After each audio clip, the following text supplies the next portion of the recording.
Salutations and welcome, friends, to another Kentucky Oaks Spotlight video here on Trust the Profits. Today, we are going to be talking about Pretty Mischievous, who I often call Pretty Mischievous, but Pretty Mischievous, we're going to be talking about today. And joining me is Michael Pellerin. You can find him on Twitter at the handle at Horse Guy Mike.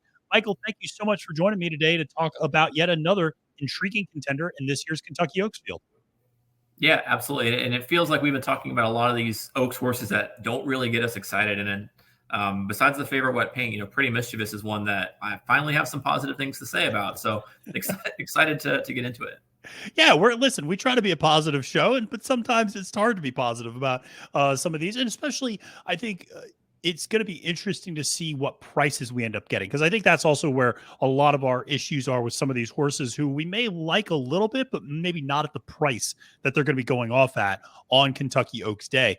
But before we get into everything about Pretty Mischievous, just a reminder, press that subscribe button here on YouTube to make sure to get all of our Trust the Profits content, from the Spotlight videos to Derby content. We got 3-4 videos coming out every single day, different angles, different perspectives, different skill levels too. Listen, if you're just new to this and just starting to figure things out in horse racing, we have videos that are very approachable for you that you can absolutely easily digest. If you're somebody who's a much more advanced horse player, we have plenty of those types of videos that are really detailed video breakdowns, etc. So no matter what level of horse racing fan you are, we got something for you here on Trust the Profits. Make sure to like this video and comment below with what you think your chances are at getting a win bet on Pretty Mischievous on Kentucky Oaks Day.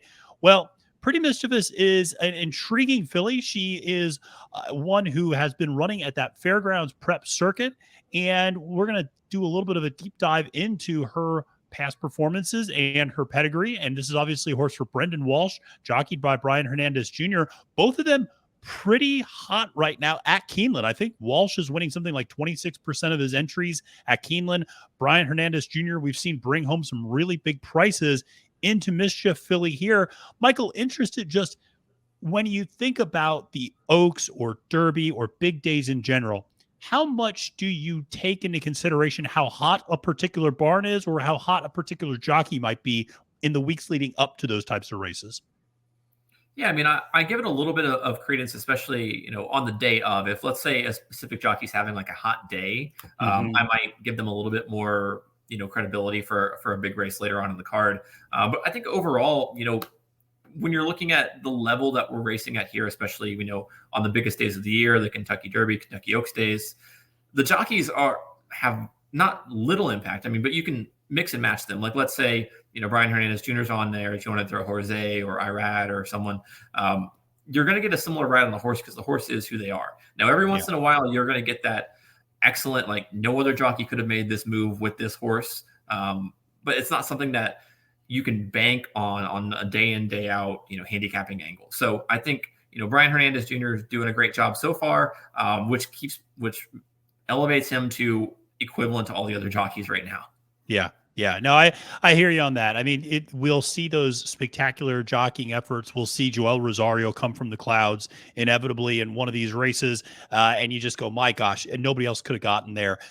Luis Saez will finish off the race really strong. You'll think, oh my gosh, nobody else would have gotten there. You'll see Irad Ortiz Jr. win 7 races in a row some days, and that's like you said at the end, you're just throwing money at Irad's horses towards the end of those types of runs, but. Yeah, you're right. I mean, these horses kind of are who we think they are at this point. They have decent foundations underneath them, and certainly that's the case with Pretty Mischievous, who is, I think, a really intriguing play in this particular Kentucky Oaks. She's started her career out at Churchill Downs, 2 wins over the Churchill dirt surface, starting her career in a maiden special weight and allowance company. That to me is very intriguing. I know that's an angle a lot of people like to use in the Derby, trying to find horses who have success over Churchill Downs. Interested in whether or not that's something that you really like to focus on too, success over a particular track. Yeah, and usually I would say that it is important, but it's hard with Churchill because they don't run the first half of the year. So these horses that have experience at Churchill, that's experience as a 2-year-old.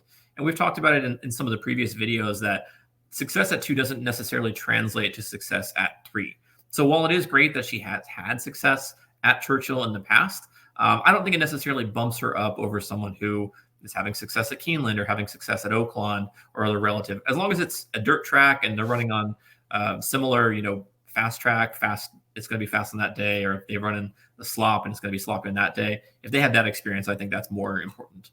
Yeah, no, I think that's a great point about Churchill in particular. You're right. All these horses, whether they're Derby horses or Oaks horses, none of them have run at Churchill since November at the very latest. And so you're right. Everything that they did as a 2-year-old. Now coming back as a 3-year-old could be a very different story. Well, as a 3-year-old, Pretty Mischievous really has taken a nice step forward. I mean, she has won 2 of the 3 prep races down at the fairground circuit, Untappable and Rachel Alexandra. She's beaten some nice horses. What are your impressions of her down at that fairground circuit, and kind of maybe what are your impressions? Did you think this was maybe the strongest of the Oaks circuits in some ways? Yeah, absolutely. I don't think we had a really strong Oaks crop overall, but I think the best ones were coming out of that fairground circuit. Besides Wet Paint, Hoosier Philly, who didn't end up being, incredible late in the season. She had a lot of hype. She won the Goldenrod at Churchill back in November. Coming into this year, she was the horse everyone was looking at. I think she even closed at like 14-1 in the Derby futures pool. She did. Yes. So there was a lot of hype around this horse, and Pretty Mischievous beat her, not just once. So other horses, Miracle, the Alice Look, Southlawn, we'll talk about her in a second. These are great horses, and these are great horses that are going to be in this race. So it's important to look at, have they beaten other Oaks level horses? And I think Pretty Mischievous has one of the better, back histories for that than anyone else in this field.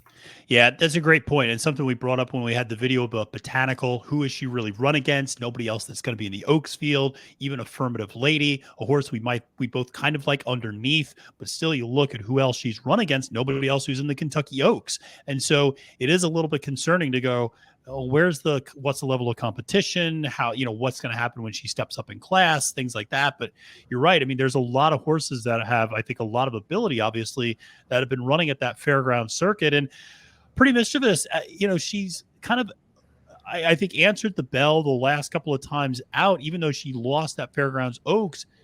She's a handy horse in that she can sit a couple different types of trips. She is going to be a little bit more forward, but she doesn't need the lead. I don't even think she needs to be pressing. She can sit 4th or 5th in a race, and that's perfectly fine. And then she'll make a little bit of a move late.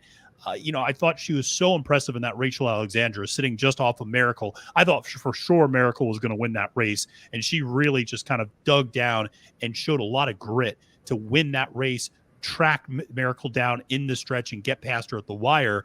I always love seeing that sort of grit, determination, persistence out of a horse.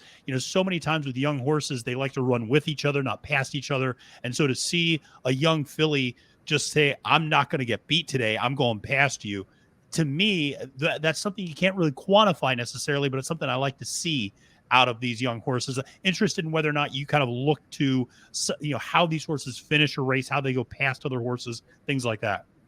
Yeah, and I think what you're saying here is one of the reasons that Southlawn was able to get by her in the last race. Yeah, she wants to have that grinded out like stretch duel.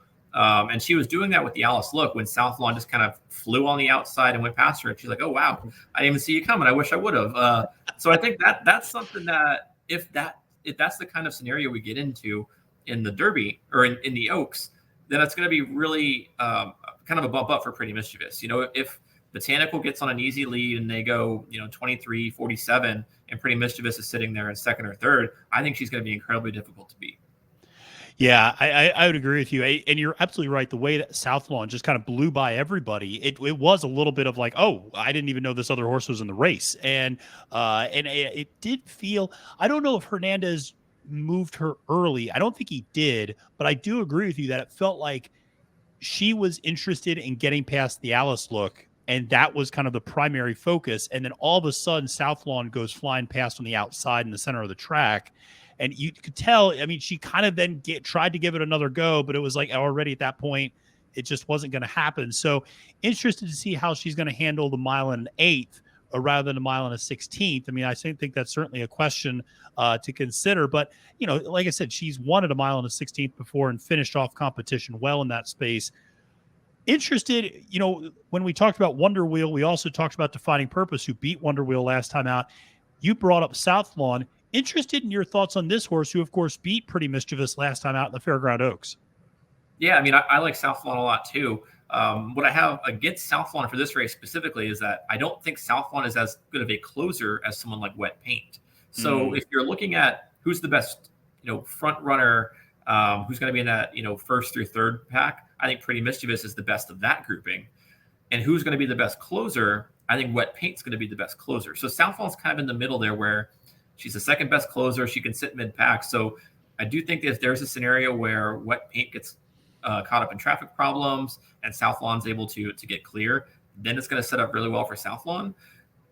But, I think having that great race in the fairgrounds, OAKS is going to attract a lot of money from people who saw that she beat Pretty Mischievous, who should be probably the second or third choice in this race. So I think Southlawn is going to take a lot of the money that would have been going to Pretty Mischievous. And I think Pretty Mischievous' style is going to set up better for her here. Yeah, couldn't agree more. I'm hoping we get a decent price on Pretty Mischievous. I hope we get something, certainly, 6-1 or higher, get a little bit of a price here. She seems like a horse that I'm going to be probably using in an exacta with Wet Paint in all likelihood. Maybe throw Affirmative Lady in underneath in the trifecta. That's kind of what I'm thinking. Is that around where you're thinking with her as well? Yeah, so it's kind of the exact same scenario. I think Wet Paint's the best closer. I think overall she's the best horse in this race. Any other race this year, Wet Paint's probably going to dominate as they get further, as the fields get shorter. I think she has a very Secret Oath Clarier style run, and she'll kind of continue that trend. But I think Pretty Mischievous has the style where the two will complement each other coming home. And so play them 1-2, throw in Southlawn, Affirmative Lady, Defining Purpose underneath. And that's pretty easy, kind of exact trifecta setup. So depending on her price, I might play Pretty Mischievous on top. Right now, I'm still kind of leaning at Wet Paint just being the best one in the field. But we'll see how the pace sets up on the day of. Yeah, absolutely. So, well, thank you, Michael, for joining me on this Spotlight series. Always appreciate your time. Make sure to give him a follow on Twitter at the handle @HorseGuyMike. Make sure to give me a follow on Twitter at the handle @FailToMenace. Until next time, friends, my name is Matthew DeSantis. That's Michael Pellerin, wishing you a great and prosperous day at the races and reminding you that it's now post time.